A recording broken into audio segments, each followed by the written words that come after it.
নিয়ে হয়েছিল এই সিজনে 8টি টিম নিয়ে। প্রথম ম্যাচও ম্যান অফ দ্য ম্যাচ এবং দ্বিতীয় ম্যাচে ম্যান অফ দ্য ম্যাচ। তোমার পারফরমেন্স নিয়ে কি বলবে? আমি যেহেতু আমার টিম জিতেছে, তো আমার পারফরমেন্স নিয়ে যেমন খুশি, আমার দলগত পারফরমেন্স নিয়ে আমি আরও বেশি খুশি। এবং আমার টিম ওনার এবং সমস্ত সহ খেলোয়াড়কে আমি ধন্যবাদ জানাই।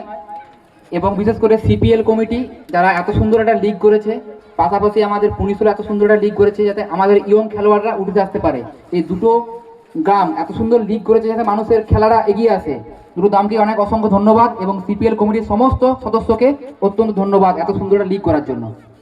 ধারণা আমরা শুধুমাত্র টিভিতে দেখতাম, কিন্তু বাস্তবের মাটিতে আজ এসে আমরা কিন্তু গ্রামে গঞ্জে সর্বত্র অকশন ভিত্তিক, অকশনের মতো যেন সম্পূর্ণ আইপিএল যেমন আমরা দেখেছি, ঠিক সেই আইপিএল এর প্যাক এন্টারপ্রেনার নিয়ে প্রত্যেকটা ক্লাব, প্রত্যেকটা গ্রাম থেকে যেভাবে উঠে আসছে তাদের অক্লান্ত পরিশ্রম, সেই নিয়ে কি বলবে একটু?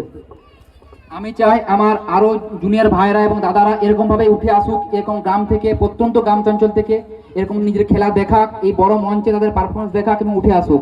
এভাবেই ক্রিকেটও বাঁচুক এবং মানুষ মোবাইল থেকে দূরে সরে ক্রিকেট দিকে ফিরে আসুক। অসংখ্য ধন্যবাদ জানাবো।